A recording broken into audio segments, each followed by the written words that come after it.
I'd like to call the Rockland Community College Board of Trustees December meeting to order. The time is 7 o'clock. Mr. Secretary, we call the roll. Yes, Mr. Chairman. Mr. Martin Wharton. Here. Mr. Mary Lou Dillon. Here. Mr. Van Valentine. Here. Mr. Joseph Rand. Excused. Ms. Susan Oker Ramos. Here. Ms. Marion Geisler. Excused. Mr. Richard Boyd. Excused. Ms. Ileana Hector. Excused. Mr. Mendel Todd. Present. Ms. Emma Cochimero. Present. We have a quorum, Mr. President. Mr. Chair. Thank you, Mr. Secretary. Is there any public comment? No public comment. President's report. Dr. Wood? Yes, thank you very much. A couple of things I wanted to mention to you is one of the things that I think is very exciting, and that's another project that I'm going to leave my successor with, I hope, in progress. And this really came about because of a couple of things that are happening within our Mid-Hudson region. Last week I was in Albany for the presentation where the governor gave out a significant amount of money to the 10 economic development regions in the area. The Mid-Hudson region, again, one of the primary foci of the region is the hospitality industry, which is growing in several ways with a number of microbreweries, wineries, restaurants, farm to table, produce and that sort of thing. And then again, talking about tourism on the Hudson River. And there certainly now is interest in developing the 18 miles. I think that's from Piermont to Stony Point is 18 miles of riverfront, and to really improve the tourism there. And that, of course, would mean that there would be places for tourist boats to land. But I think we can expect a great deal more tourism in Nyack because of the completion of the Tappan Zee Bridge, and people who will simply come to see that bridge. And therefore Nyack becomes a real place for the people to be. And it is a walking community. It's a community of shops and restaurants. So after my visit last summer to Thomas Cortland Community College, one of our areas where we have not been able to grow our program, where I think there's a demand and the capacity, we took care of our automotive program, and the other is our hospitality program, which has been around for a long time. It's had a very steady enrollment of about 80 students. It's never gotten much smaller, and it's never been much bigger. But we also really have not given them the kind of facilities they need to have a state-of-the-art program for both those credit students, which I think we could absolutely double the number in a couple of years, and then all the things that we could do in the non-credit area in terms of people's interest in foods and wines, children's cooking classes. It, like the automotive center, could become a 6 or 7 day a week operation, and the credit program would pay for itself, and the non-credit programs could certainly generate revenue for that facility. I took a group including Chair Wharton Dyke and Bill Helmer, the owner of Helmer Construction Company, to Ithaca, New York, to see Thomas Cortland Community College's what they call farm-to-table operation, where they grow food on their farm, and they use it as a big part of what they do with the food that they prepare and serve in a restaurant that is professionally managed and a bar, and it is doing very well. They have two kitchens, a kitchen for the restaurant and a state-of-the-art teaching kitchen and a wine tasting facility. And I think that we could do something like that in Nyack. So a few weeks ago, I had asked Mr. Wartnock if he would arrange for me to meet with Bill Helmer, and Dr. Hussein and I met, and we met at restaurant at number 8 Broadway. And I was telling Bill, because Helmer Construction is just remediated, I think, did he say $30 million? Is that the number? Yeah. He spent $30 million remediating land on the Hudson River in Nyack, where he hopes to put 2 apartment buildings. I think about 4 stories is the height they will allow underground parking. 3 floors will be luxury apartments, and the first floor will be commercial space. So I asked him if he would be interested in a commercial space of getting a really good tenant that could sign a 10-year lease and always pays their bills on time, and it's not going to go away. And he started smiling. This is what I call one of my God things. He pointed to the building across the street. He said, "Do you know that building?" And I said, you mean Presidential Life Insurance that used to be owned by my good friend Herb Curzon? He said, yes. He said, I own that building. He said the first floor is approximately 10,000 square feet or a little more. Below are 2 classrooms and a small auditorium. He said, that might work for you, and we can do that very quickly. So we are now going to look at that very seriously. I'm going to try to meet with Megan Taylor tomorrow afternoon on my way back from New Paltz to talk to them about what kind of resources, because Carl Haynes got a significant amount of money for the state when he did what he did. The other thing I have reached out and not heard back from, this board approved for the Rockland Farm Alliance to build an organic greenhouse on this campus, and they're working on that. But I'm going to meet with the Rockland Farm Alliance because it would be very nice if we could feature New York foods, organic foods. But David Kimmel, who is an adjunct who I took in Wendy Gordon, they got very, very excited. David is a graduate of the Culinary Institute. He's been on the Board of Trustees of the Culinary Institute. He built their last restaurant. They have a series of 3 or 4 restaurants at the Culinary Institute, if you haven't been there. And he's very interested. He said, but we should focus on not a restaurant. He said we should focus on, ours should be a farm to market and have a Rockland Community College marketplace that features prepared dinners that people in apartments, and these days lots of people pick up their dinners on the way home. These would be prepared by our students. It would give them lots of teaching opportunities. We could have a bakery. We could have coffee. It could be a place where people sit and chat as they do in coffee bars. And we could even explore the possibility of having New York wines, because the wine industry is very big, and there are lots of related businesses, bartending. People are interested in just learning about wines and all sorts of things. So it's the right place in Rockland County to do this. Everybody I've talked to is very excited. So we're going to explore this a little more, and then I hope after I get a little more information from Megan Taylor that Mr. Wardendyke and I can have Dr. Hussein can have a conversation with Bill Helmer and talk about what he's willing to do. If he's willing to do what John Piccinini did, which is to renovate the facility to our specifications and maybe even with some of the equipment and put that into a 10-year lease, I think it's something that we can do. And we, of course, would be eligible to get rental lease aid from SUNY as we do with the automotive facility. And I think it would be an enormous benefit to the college, and I think it would give us a presence in NIAC, which would be nice. So I will keep you posted. And Mrs. Dillon or any of you, Mrs. Colchmero, or anybody who thinks this isn't a good idea, speak now before I go. You're not voting on it, but you're just, if you think it's a terrible idea. If any trustee thinks it's a terrible idea, I will quit tonight. I think it's great. Just tease. I think it's great. I just, I feel a little weird because I know I will not be here to see it completed. And I thought about that of waiting and leaving it, but I think it's such a good idea. And it would be to come here as a new president in a year, be able to open an operation like this would be very good for the college and for the president who comes in after me. To leave them a couple of really good things to start off with. That would be a good foundation for them to keep moving forward with what we're doing. So unless somebody tells me different. We always do. No, I thought about it for about 2 seconds. You'll come with it. I thought about it for about 2 minutes. The other thing, this Aspen Prize just keeps giving and giving and giving.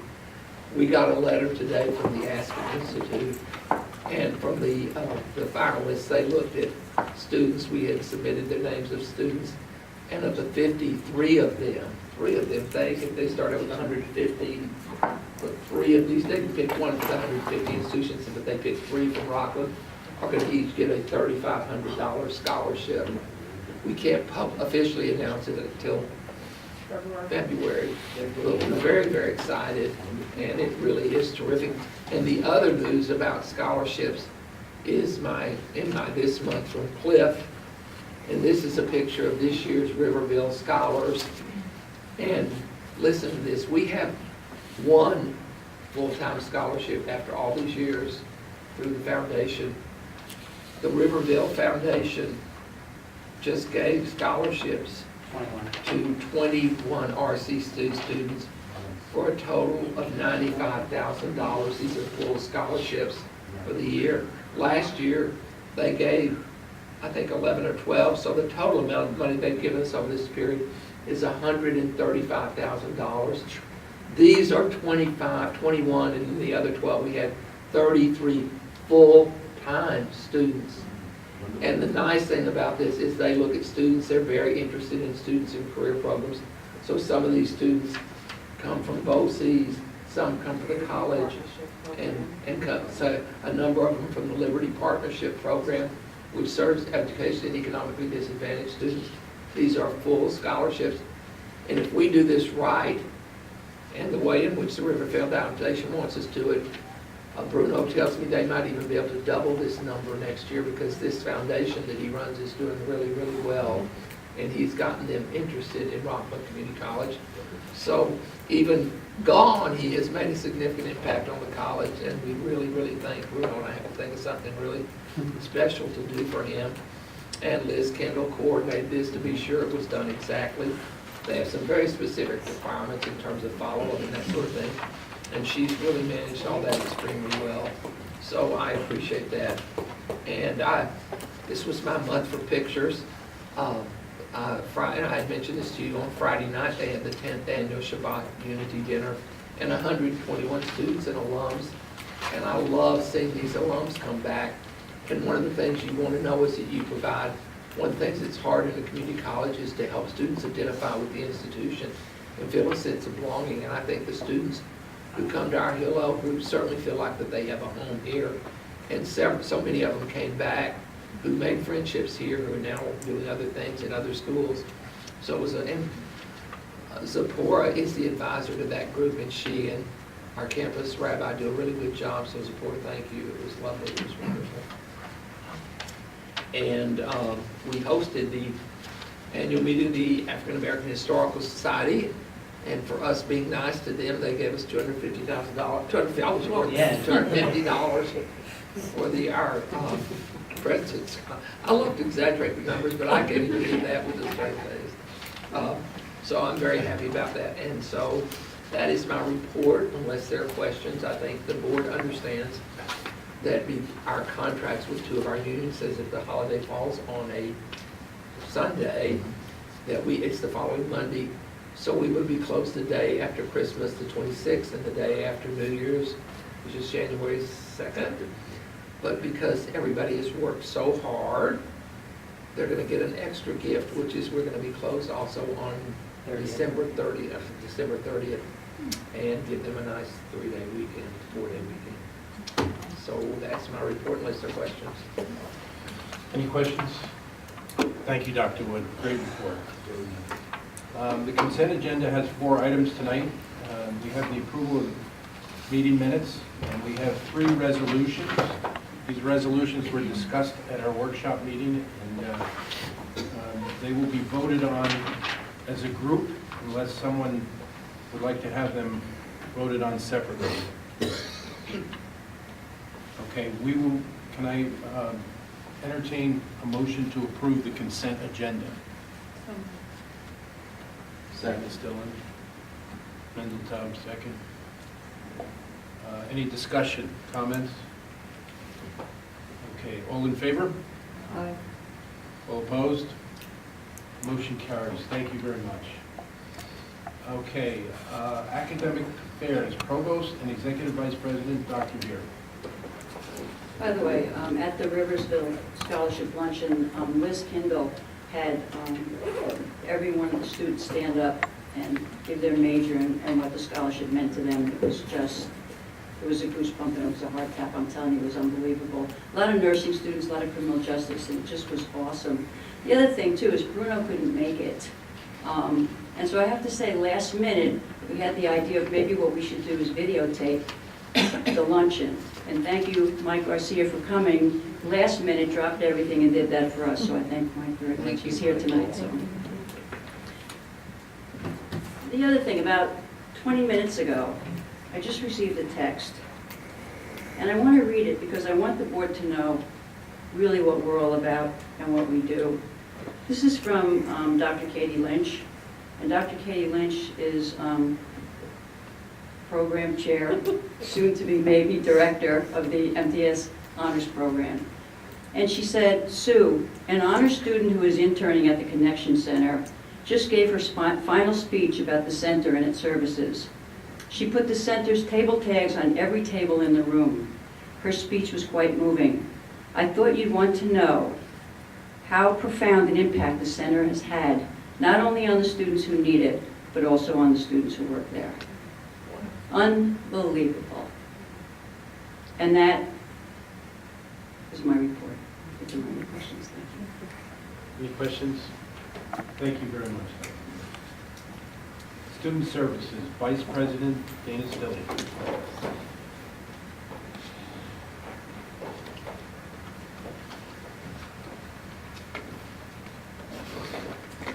Good evening. You have my written report, and I just want to share one wonderful gift that we received in the spirit of the season early this week. Bill Baker, representing the faculty union, presented the food pantry with a gift of $10,000, which we were able to purchase 200 food baskets, which we will be distributing next week for our students and families. And so this has really just been a wonderful gift. It allows us to expand the hours that we're open for the food pantry next week. Instead of just being open for 3 hours a week, we're going to be open 3 hours a day. Next week, students are volunteering to man the food pantry, and we are just so delighted that we are able to provide this service. When we asked the 211 Center what was students' major need, it was food and or transportation. And so the union came forward with that gift, and we are just so appreciative. And it really speaks volumes to exactly what the RCC family is all about. But it also made us aware that beginning with the spring semester, we need to be open 3 hours a day, and we're going to have a plan. But there is food out there available that we can get with some efforts so that we have food every day for these students. It's really important. That's my report. Thank you. You're welcome. Any questions? Thank you. Finance and Administration, Dr. Hussain. Yes, good evening, ladies and gentlemen. So the housing project is moving along. Tomorrow, we actually meet with the construction company. They have come up with a revised cost estimate, which is about $3 million less than what they had originally presented. So, because that's where our budget was. And the other thing is that Ramapo will be the lead township in terms of working with RCC for the student housing application, and that has been now put forward the Ramapo board for consideration, so that is moving along pretty good. That's my report, if anybody has any questions. Any questions? Thank you, Dr. Hussain. Joe Rand is not here this evening, Trustee Rand, so I was asked to make a few announcements for the foundation report. The first is that the RCC Sports Hall of Fame dinner will be held on January 21st at 7 p.m. It will be held at the Nyack Seaport.